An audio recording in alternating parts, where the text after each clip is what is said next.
right, what's up? Good morning, PT on Ice Daily Show. Dr. Jeff Moore here, currently serving as the CEO of ICE, lead faculty for our cervical spine and lumbar spine divisions. Thrilled to be here on a Leadership Thursday, and always thrilled to be here on a Gut Check Thursday, right? So every Thursday is Gut Check Thursday. Really nice one this week. So we've got, hey, what's up? So we've got a Tabata. So a Tabata row. So Tabata, of course, is 8 rounds of 20 seconds on, 10 seconds off. So Tabata row, count your calories, then a 1-minute break, and then Tabata burpees, right? So as many burpees as you can do in 20 seconds, 10 seconds off. So make sure when you're doing this, make sure you run a clock so you're not counting for the one on the rower, because you want to be able to run it all the way through and have it count your rest. So fire up a clock, get after it, 20 minutes on, 10 seconds off. Go through 8 rounds of that, count your calories on the rower, take a little 1-minute break, and then start knocking out burpees, 20 on, 10 off. That should be a really fun one. Pretty approachable if you have a rower, no barbell, nothing overhead, nothing complicated. So hopefully everybody gets in submissions this week. We're looking forward to it. All right, upcoming courses. We've got Primary Care PT, our brand new online course with Dr. Morgan Denny and Eric Chaconis. I'm really going after those of you who are in a direct access environment, those of you who are doing telehealth, areas where you really want to sharpen your differential diagnostic skill set. That course starts this weekend. So it's brand new, online, 8 weeks. Sign up if you'd like. March 7th, 8th. Justin Dunaway out in Portland, Oregon, in his hometown. Catch Justin out there doing total spine thrust manipulation. The following weekend, the CMFA crew is going to be right here at my home gym here in Windsor, CrossFit Endure. That's March 14th, 15th, CMFA Live. All right. So team, it's Leadership Thursday. As always, nobody more important to lead than yourself, right? And that's what this episode is going to reflect on. Hey, what's up, Kelsey? Good morning. The topic is always act, right? And I think it's one of the most important habits for success and fulfillment.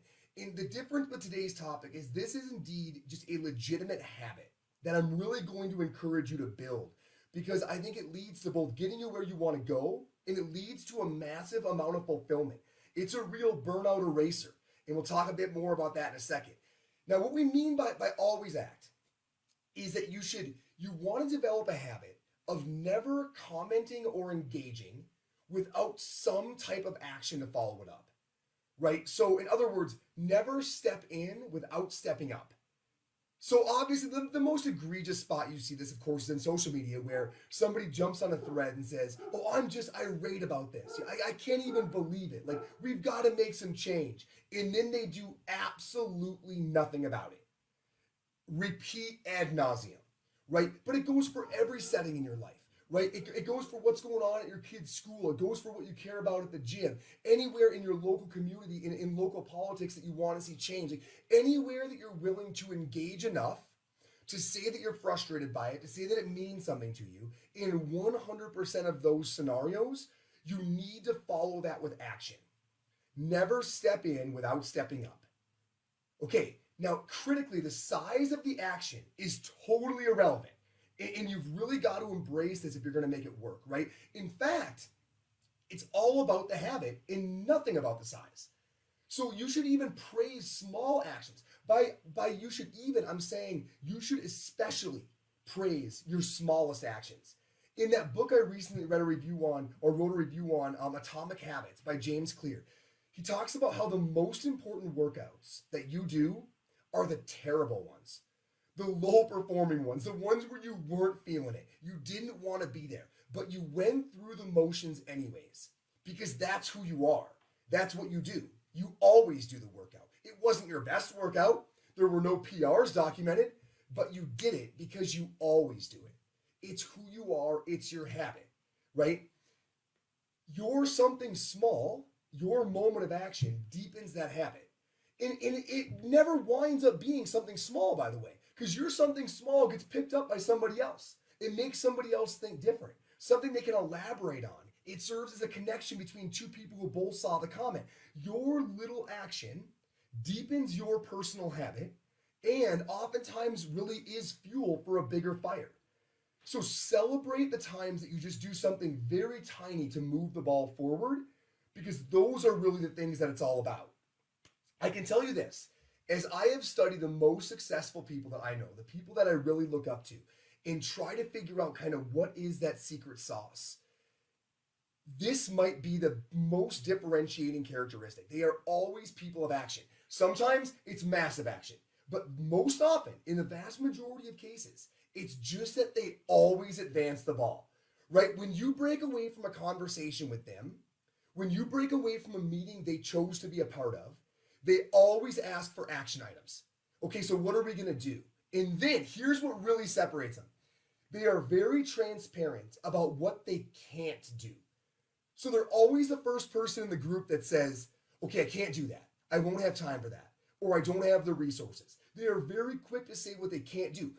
What makes that so different is it actually allows them to walk away from the meeting with something they know they can do, and so their execution's almost immediate.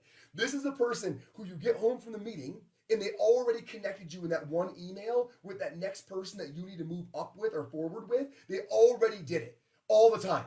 They already made that one call they said they would make. It was something small, but there was 100% chance it got done.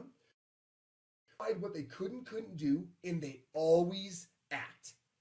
That is such a consistently defining characteristic of the people that I know who have moved the furthest forward in life. They always act. They very clearly express what they believe they can and can't do. They get their item, and it is very quickly accomplished. Okay, if you zoom up a bit from the individual level, these are the teams that absolutely destroy it. The teams of always actors. Because could you, again, doesn't matter the size of the action, but could you imagine if every time you went away from a staff meeting, every single person advanced the ball in the way that they clearly articulated they were going to, that they believed that they could, and every single person did it? Can you imagine the amount of forward progress for that squad? Zoom up even further. Our collective problem of PT awareness, of what we do, of what we offer the community, right? Our knowledge of how egregious the over-surgerizing and over-medicalization issue is that we wish the public knew, that awareness problem would be eradicated if we were full of a profession of people who always acted. If everybody who said they were frustrated by that did something small every time the conversation came up, you would no longer have this problem. The public would be getting battered, right, with the understanding of get PT first, right, and choose conservative care, and ask those questions to your providers about, is the imaging necessary? Do I really need that strong of a drug? Those questions would be commonplace in our parlance because every single person would be telling their community. There's a reason it works. It is the collective sum of many, not the massive contribution of one that moves mountains. There's a reason for that, right? Because when many are doing a little, right? Number one, that one person doesn't burn out. It's the many hands make light work idea, right? So number one, the mission can go on forever. But there's a more fundamental reason that it works better than one person running the show. When many people contribute small, the message reaches more diverse audiences. When it's one person who's just crushing it, right? And they're towing all the weight, like the mission may advance, but it's only really going to advance, maybe very deeply, but in the people they reach, in the people who connect with their style. But when everybody does a little bit of spreading the same message, it reaches anyone and everyone. Because somebody's going to hear it from a person whose style, for whatever reason they connect with, and the message is going to make sense from them. This is why it is the collective sum of many, not the exceptional contribution of one, that really makes substantive change. This is why teams where everybody acts are a totally different ballgame. Okay, that's kind of the success side of it, right? At the individual level, the team level, the professional level. But there's a real downside that I want to note. And I hate to end the show on kind of a bummer note, but it needs to be said that there is damage to being the person of inaction. Number one, professionally, it erodes your brand immensely. Because whether people say it to you or not, you become the person where it is said about, well, that person never does anything. Like, I know they sound excited, but they never actually do anything. Like, we've seen this a million times, right? They come in, they're all fired up. It seems like they're going to carry a lot of weight. It fizzles right away. That person never does anything. You got to appreciate When that becomes your brand, when that becomes your tag, your involvement in the right circles for the right missions is going to be compromised severely. Just as importantly, you lose passion, right? Because you don't feel that anything that you really care about, anything that moves forward, you were ever really involved with. You didn't really have anything to do with it. You were just rooting on from the sidelines. You got to realize involvement is energizing. Involvement is energizing, right? Being involved, again, it doesn't matter how much. It just matters that you voted, right? You were there. You were present for it. You contributed. You connected that email. You did a little something, very small part of the collective whole, but as it advanced and as that mission went forward and as there was substantive change, you were a small part of that. And involvement is energizing. If you consistently become the person that gets fired up and does nothing, your brand suffers, and I'm telling you deep down inside, your ongoing energy, your flame begins to flicker. And that's really serious business in a world where burnout is so often talked about, in a world where passion can sometimes be hard to come by. That's a really important thing to consider. Now, the final thing I'll say before I sign off is that this is where saying no is so important. Right, so I talked a bit earlier about how that really successful person, one thing unique about them is when they are given an action item, they are very quick to say, you know what, I don't think I can do that. That's beyond what I have the capacity for or the resources for. The reason that kind of dialogue, that willingness to say, ooh, I'd love to, but I know I'm not going to be able to, so I'm going to say no right here, spreads across your whole life. It is what enables you to do what you can believe you can contribute, which changes everything.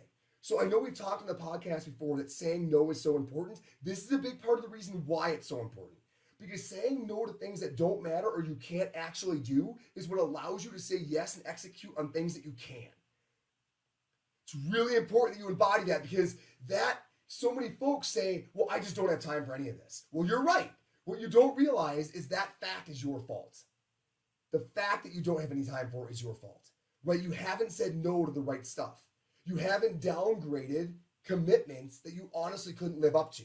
So our ability to be transparent about what we can and can't do, only say yes to things we honestly do believe in, are what allow us to be people who always act and avoid the brand damage of that person never does anything. This habit of always act will transform your life. If every time you're like, God, I wish that was different, you did some really small thing, made that really quick phone call to the government office, right? What was put on your calendar to make sure you voted on that issue, right? Went and did a small donation for that cause. Maybe it was even online, took 30 seconds. If you become a person who acts every time that you believe it's important, your entire life changes. Your teams do better, your brand does better, your profession does better, your passion lives on. It's a habit. Don't worry about the size, but never walk away with an action. Think about it. I want to hear some feedback. I think it's a huge one, so I can't wait to hear what you all feel. Everybody, enjoy your Thursday. Enjoy your Thursday. If something fires you up, if you're willing to engage, right? Never engage, but don't step up. Always act. Cheers.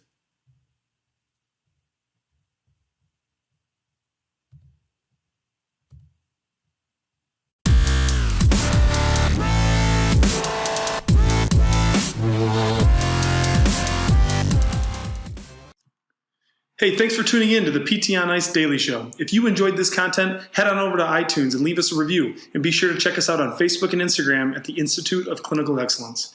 If you're interested in getting plugged into more ICE content on a weekly basis while earning CEUs from home, check out our virtual ICE online mentorship program at ptonice.com. While you're there, sign up for our Hump Day Hustling newsletter for a free email every Wednesday morning with our top 5 research articles and social media posts that we think are worth reading. Head over to ptonice.com and scroll to the bottom of the page to sign up.